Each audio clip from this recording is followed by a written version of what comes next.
তাই এই হচ্ছে হলদিয়া লোকাল।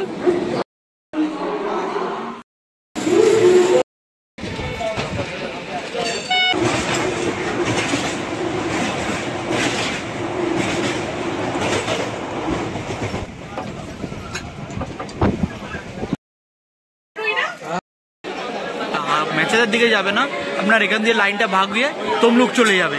তাই এখানে এইটা রাজগোদা স্টেশনের পুরো ভিউটা দেখুন, অসাধারণ ভিউ। তো আমরা এখন শহীদ মাতঙ্গিনী স্টেশনে, তো আমরা এখন তমলুক রাজবাড়ির সামনে। এটা হচ্ছে তমলুক রাজবাড়ি, আর এটা হচ্ছে রাধে কৃষ্ণের মন্দির। গুড মর্নিং বন্ধুরা, আজকে হচ্ছে 31শে ডিসেম্বর, একটা বছরের শেষ দিন। আমি যাচ্ছি, আমার ডেস্টিনেশন হচ্ছে তমলুক। তা চলুন যাওয়া যাক। এখন হচ্ছে 5:40 বাজে, 5:45-এ হলদিয়া লোকাল ধরবো। টিকিট কাটা হয়ে গেছে। এখান থেকে তো তমলুক প্রথমে যাব। তমলুকের ভাড়া নিয়েছে 25 টাকা লোকাল ট্রেনের। তা চলুন যাওয়া যাক।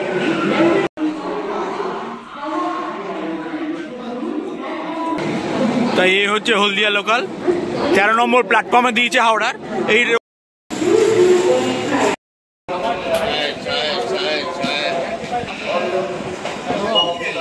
হাওড়া স্টেশন ছেড়ে দিয়েছে ট্রেন, লোকাল ট্রেন জার্নি। চলুন, মাঝে সিনিক বিউটি পেলে অবশ্যই দেখাবো, নাহলে তমলুকে গিয়ে কথা হবে। চলুন। আর হাওড়া স্টেশনে ব্লক করতে পারছি না, এত মাইকের আওয়াজ চলছে, ব্লক করাই যাচ্ছে না। চলুন যাওয়া যাক তমলুক।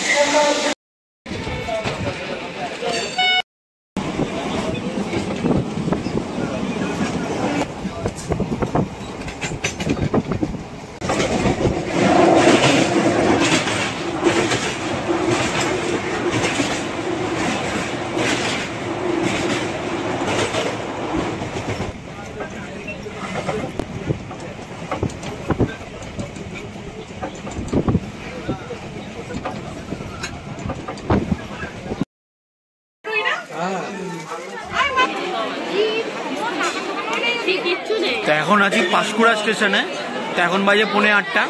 তাই এখানে পাঁশকুড়া স্টেশনে লোকালটা এসে আবার এই দিকেই যাবে না, হাওড়ার দিকে, মানে মেচেদার দিকে যাবে না, আপনার এখান দিয়ে লাইনটা ভাগ দিয়ে তমলুক চলে যাবে। তা এখানে এইটা মনে রাখবেন যে পাঁশকুড়া এসে কিন্তু অনেকক্ষণ ট্রেনটা একটু দাঁড়িয়ে থাকবে, তারপর আবার সামনে মানে পিছনের দিকে যাবে আবার। মানে এটা আমি জানতাম না, আজকে জানলাম। মানে এই লোকালটা আছে, কিন্তু পরের লোকালটা যাবে না। পরের লোকালটা দিয়ে মেচেদার দিকেই তমলুক যায়। আর এখানে পাঁশকুড়া কিন্তু দীঘার ট্রেনটাও আসে, তাম্রলিপ্ত এক্সপ্রেস, সেটাও কিন্তু আসে। তো চলুন, এটা আপনাদের ইনফরমেশন দিলাম। এবার গিয়ে কথা হচ্ছে, কোন স্টেশনে নামি সেটাও কিন্তু একটা গিয়ে বলছি। তা এইটা দেখুন হচ্ছে হাওড়ার লাইন, ওই লাইনটা। আর এই লাইনটা চলে যাচ্ছে তমলুক লাইন, এই দেখুন, মানে দীঘার লাইন। আর এটা হচ্ছে হাওড়ার লাইন। এটা তমলুকের দিকে যাচ্ছি আমরা, এই দেখুন, এই জায়গাটা দিয়ে ভাগ হয়ে যাচ্ছে।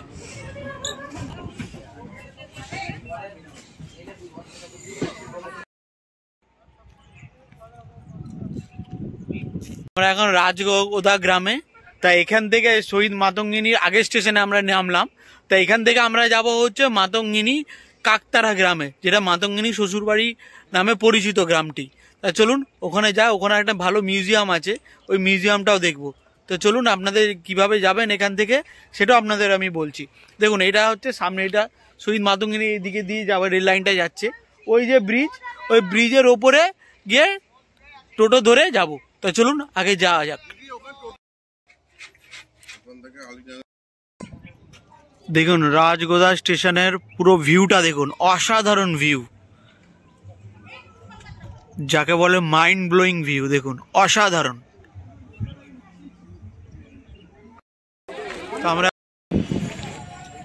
তো আমরা এখন শহীদ মাতঙ্গিনী স্টেশনে নেমে গেছি। এই হচ্ছে শহীদ মাতঙ্গিনী স্টেশন। এটা দেখুন শহীদ মাতঙ্গিনী স্টেশন।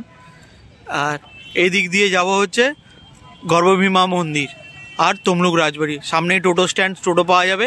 গিয়ে আপনাদের আরও ইনফরমেশনটা দিচ্ছি। শহীদ মাতঙ্গিনীতে নেমে টোটো করে যাচ্ছি আমরা। প্রথমে তমলুক রাজবাড়ি দেখে গর্ভভীমা মন্দির যাব। টোটোতে নিচ্ছে 100 টাকা, মানে খুবই কমে চলে যাচ্ছি। চলুন যাওয়া যাক, গিয়ে কথা বলছি। আর তো আমরা এখন তমলুক রাজবাড়ির সামনে চলে এসেছি। এইটাই হচ্ছে দেখুন তমলুক রাজবাড়ি। এটা 250 বছরের পুরনো রাজবাড়ি। এখানে নেতাজি থেকে রবীন্দ্রনাথ থেকে সবাই এসেছিলেন। এটাতে কিন্তু এখনো 90% ধ্বংস অবশিষ্ট নেই, মাত্র 10% অবশিষ্ট। এখানে ভেতরে ঢোকা এখন বারণ আছে।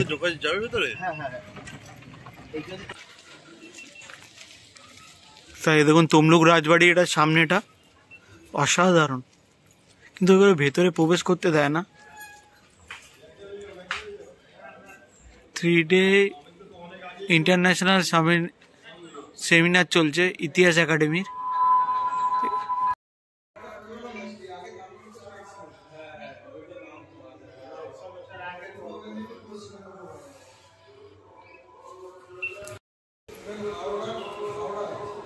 দেখুন তমলুক রাজবাড়ির জাস্ট পেছনটা, এদিকে একটা মন্দিরও আছে। দেখুন মন্দিরের চূড়া, রাধে কৃষ্ণের মন্দির, যেটা দেখাচ্ছে আপনাদের ঠাকুরটা। অসাধারণ মন্দির, দেখুন রাধে কৃষ্ণের মন্দির ঠিক তমলুক রাজবাড়ির পেছনে এটা। তো চলুন আপনাদের ভেতরে গিয়ে ঠাকুরটা দর্শন করায়। অসাধারণ। আর এইটা হচ্ছে এই দেখুন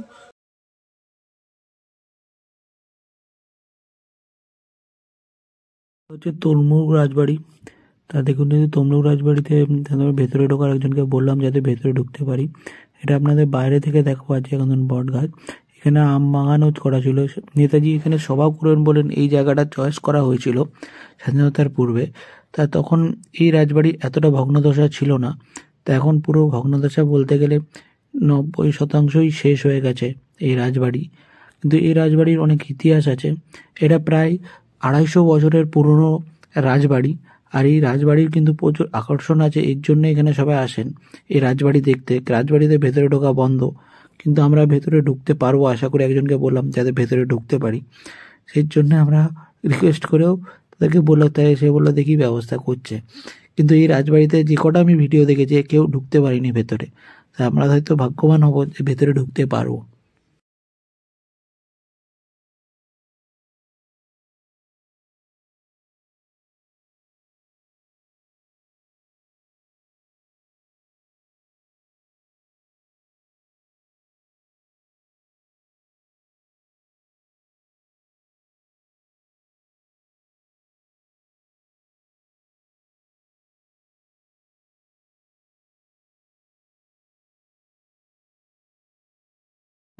আমরা খুবই ভাগ্যবান যে তমলুক রাজবাড়ির ভেতরে ঢুকে গেছি।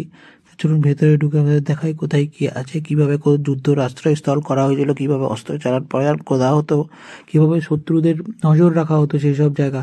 কিন্তু এখানে এত মাইকের আওয়াজ হচ্ছে, গান চলছে, আমি নিজে দেখুন এখানে ভেতরে ঢুকে গেছি, কিন্তু এত কথা হচ্ছে গান যে মানে আপনারা শুনতে পাবেন না কিছু, এত জোরে জোরে গান বাজছে। তার জন্য আপনাদের আমি পরে সব ডিটেলসটা বলে দিচ্ছি। এই দেখুন ভেতরে এখনো পুরনো যে কাজগুলো, সেই কাজগুলো দেখুন মানে কিরকম।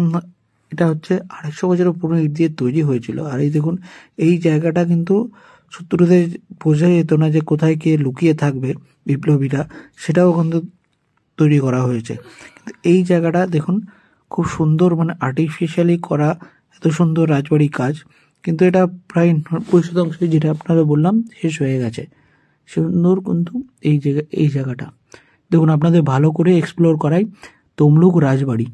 এটা কিন্তু 16শ শতাব্দী সালে তৈরি করা হয়েছিল। আর এখানে নেতাজি, মাতঙ্গিনী হাজরা, বীরকৃষ্ণ ভদ্র এবং রবীন্দ্রনাথ ঠাকুরও এই রাজবাড়ি দেখতে এসেছিলেন। আর এখানে অনেক সমাধিও কাজ হয়েছিল। অসাধারণ।